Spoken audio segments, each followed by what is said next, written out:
that because now I think they go a little bit deeper into their playbook.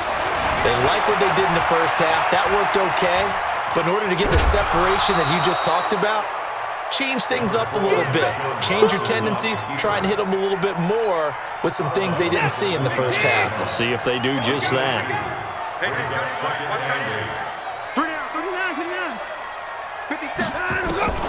Throwing again on second down.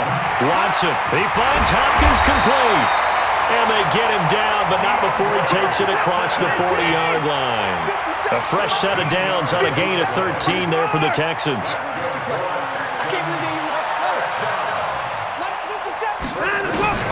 On 1st and 10, Watson. Into double coverage, and it's intercepted. Picked off by Brad McDougal. And they have the football and will take over at the 24-yard line. Let's get to some Hall of Fame talk while we have a second, because last week we mentioned the 15 guys that we knew were going into the Hall. 5 added: Isaac Bruce, Steve Hutchinson, Edgerrin James, Steve Atwater, and Troy Polamalu. You think about it, CD, for Polamalu, it was his... Into heavy traffic, and it's intercepted. Picked off by Gary and Conley, and they will take over possession of the football at their 42-yard line. So good starting field position for them here as they come up 1st and 10 at their own 42. After the interception, here's Watson. And they're not able to hook up there. Incomplete. How about the defensive effort from both of these teams that we've seen in this game? Would you say it's like a high-stakes chess match right now? Chess is one way to go. Yeah, I like it. Okay, the only reason I say that, you feel like they're contemplating their moves before actually making one, and none of them being done very confidently. Truth be told, I've never played chess, and I know that I'm not smart enough to play chess. Guys like you with your IQ, you can pull that off.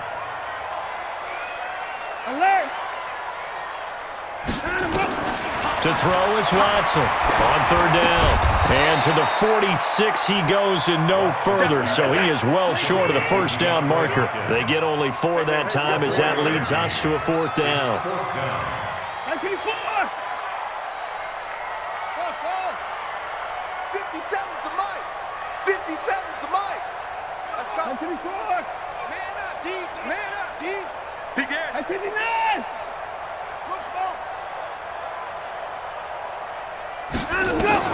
They're going for it. It's Watson. He's going to look deep down the field. And able to catch it, but he's out of bounds. And the throw took him beyond the sideline, and that's going to be a turnover on downs. Well, they've clearly made a conscious decision here to be more aggressive in the late stages of this game here in the second half. And I get it. In this situation, if you want to be aggressive out near midfield, you feel good about your defense maybe, or just, hey, I thought I had a proper play call, but how about the guys that just stopped them? How good do they feel right now? Hey, you want to go for it here? We shut you down. They're over on the bench right now feeling great. Now here's a pass on 1st down that's knocked away and incomplete. An incomplete pass leads to 2nd and 10 from the 25. To throw is Wilson. Throwing again. He'll find Metcalf. And he'll be brought down inside the 20 at the 19. 6 yards is the pickup, and that'll lead to a 3rd down. A field goal would get them the lead, but that's not what they're shooting for as they come up on 3rd down. They'll try the left side. It's Carson. And they go the wrong way here. Knocked back to the 20. A loss of a yard, and it brings up 4th. So statistically, both of these offenses having a rough time getting a running game going. But, boy, what a nice play there defensively. Tackling him behind the line, but you're right. You look at the numbers. Neither side looks on track in the ground game. And he'll be taken down, but he does have 1st down yardage. Some collective exhales over there on the sideline. A big pickup through the air on 4th down to bring up 1st and goal.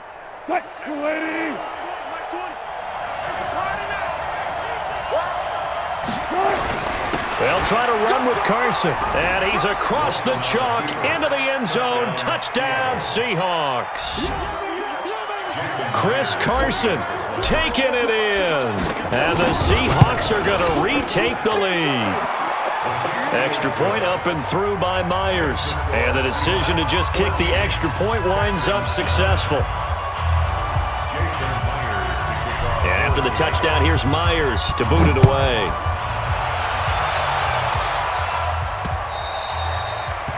The Texans take over first and 10 at their own 25-yard line. The Texans offense ready to go here for their next drive. And here we are almost through 3 quarters of play, and this passing game still has not really found any kind of rhythm. Put it mildly, because they're not even over 100 yards yet. And in today's NFL, where it's a pass-first league, that is quite surprising. Not many teams patient enough to stick with the run. Everybody wants to advance the ball through the air. They've got to get their timing back. Well, the first play of the drive lost 4. Now they'll look to move it forward here on 2nd and 14. Hey, check Mike 57, Mike 57. All day, dog. Watson escaping the pressure right. And time finally runs out. He can't get rid of the football, and he's taken down. Jadeveon Clowney in there to drop him for a loss on the play. The Texans on 3rd down, just 1 for 3 thus far. This is 3rd and 14. Let's go. 59, 57 to Mike. Bravo, to Mike. Here's Watson. Open man is QT, complete. And he's taken down, but able to slip across the 35. 16 yards on that one, and also a Texan first down. To throw is Watson. Going deep for Hopkins. And it's intercepted. Picked off by Quandre Diggs. And they will take over at the 29-yard line. Brandon, offensively, this has been a tough day for him. Trying to find a place to throw the football. It's been extremely difficult. I've got to give a lot of credit to the secondary, especially the corners who've had the receivers on lockdown. That good for 22 and a first down. Well, it is our business to analyze what we saw out there, and on that play, I saw a defense staying in base, not taking a chance, not blitzing in a situation where they absolutely need the football back. That's either a case of overthinking it or not thinking it through. If you do blitz, do you have to be careful about where you're coming from, or are you just coming from all angles? You have to be careful about where you're coming from, obviously, but at this stage, you have to take a few chances as well. Justin Reed, the safety, made the tackle. Officially nothing on that last run. They'll try again, 2nd and 10. Here's Wilson to throw. And he's going to go down. The Texans come at him and able to bring him to the ground. The lightning rod, J.J. Watt with a sack. Wilson of the Seahawks looking for something big following the sack. It's 3rd and long here. To throw is Wilson. Oh, the pressure too great, and he goes down once more. J.J. Watt picks up his 2nd sack of the afternoon. Well, this is what happens when you get behind the chains, as people like to say, when you have obvious passing situations. Hard to vary it up and fool a defense. And you hate those situations if you're an O-lineman, right? Oh, without a doubt, because you just know they're coming, and you never know exactly how. They can be exotic in their blitzes, or their athletic ability just takes over. Houston's offense already at the line, set to get going. And following the interception, just any interception, are you a little bit more cautious when you start that next drive, or no, you just throw that out the window? I think you are. I don't think that there's any way you can run back out there and go, totally didn't affect me. Let's just go ahead and be loose with the football again. You're going to take care of it, but you have to be careful about being too cautious, because now you can't run any offense at all. Still want to attack. We'll see how they attack them here. So after the incompletion on first, now 2nd and 10.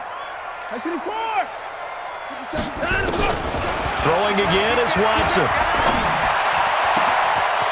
Got an open man, it's QT. And they do finally get him down, but not before he reaches the 41. A big-time play there for the Texans. 42 yards. 4th quarter, down to the final 2 minutes, and we've got a 1-score game. So it's Texans football as we welcome you back. And let's see what they've come up with offensively after having time to talk it over. Here's Watson. And he's going to have the hook up to QT. An excellent gain, 35 yards. Now that's 2 big catches that he's had on this drive alone. And I can hear it right now. If they give up a third to him, whoever does that, go stand on the other sideline. You're persona non grata on our team at that point. 2 big plays in succession. Not sure this D knows what hit him, but now they got to get ready. It's 1st and goal. They'll run. Hyde. And he'll keep working toward that end zone as he's down to about the 2-yard line. That gets him 3 yards closer here as it brings up 2nd and goal. They come out here in the I. From the 2 now, 2nd and goal. They'll try to punch it in with Miller. And just a short gain that time as they're able to get him down. And give him 2 yards officially, and now it'll be 3rd and goal. Well, they've been so good on 3rd down all day long. Can they convert another here on 3rd? And he takes it across for the touchdown, and they've taken the lead late in the final minute of the 4th. Wow, wow. So now an extra point doesn't help much. They'll try to go for 2 to make the difference a field goal, and they can lead it by 3.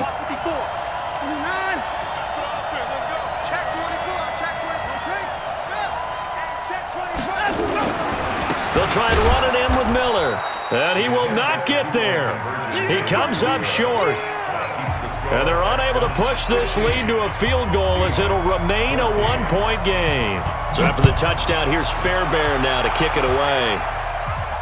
And a fair catch signaled for and taken successfully. The Seahawks take over 1st and 10. Coming to the line here to begin their next drive, the Seahawks offense. They only need a field goal. Obviously, the clock a huge factor. They'll be watching that. What do they need to do here, Charles? Your sequence of plays has to get you out of bounds. Completions, get out of bounds, gain some yardage. Then when the clock hits 7 seconds or left, now you get a decision. Are you in field goal range or is it Hail Mary time? Because from 7 seconds down, you don't want to take a shot that you're going to have another play. We'll see how they handle it. My team. Go. Hey, Mike 20. Let's go, defense. Back to throw. And his throw's going to be incomplete. Bradley Roby there defensively. Boy, these corners, I tell you, they've done excellent work all game long. They remind me of guys in the past who just said, hey, throw it out here 100 times. Nothing good is going to happen. And if you throw it in the wrong place, I'll take it the other way. Hey, 0. They'll look to throw. Open man is Metcalf. He's got it. And he's going to get this down to the 35-yard line. Now the Seahawks call the 2nd of their 3 timeouts as they stop it with 14 seconds to go in the game. So that changes things a bit. Here's a 1st and 10 all the way down at the 35. Back to throw. And inside the 20 before he's brought down. That'll pick up the 1st down for Seattle on a gain of 18. Now here's a timeout as they will indeed call it with 5 seconds to go and a chance with a field goal to win the game.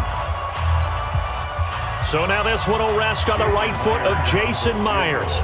His first attempt of the afternoon, and it's for the win. And this one is right through. And it's celebration time on that sideline as they have taken the lead in the final seconds. So he's able to come through in a hostile environment, and you'd have to imagine that's the game winner. Yeah, how about that? And the way that this game's gone, you think they really wanted to get to overtime and take their chances there? They wanted to get this thing done. When you're the visitor, you don't want to play into overtime. You want to knock it down, get it done, and go home. Myers now converted on the field goal try. Now he's on to kick it away. The Texans take over 1st and 10 at their own 25-yard line.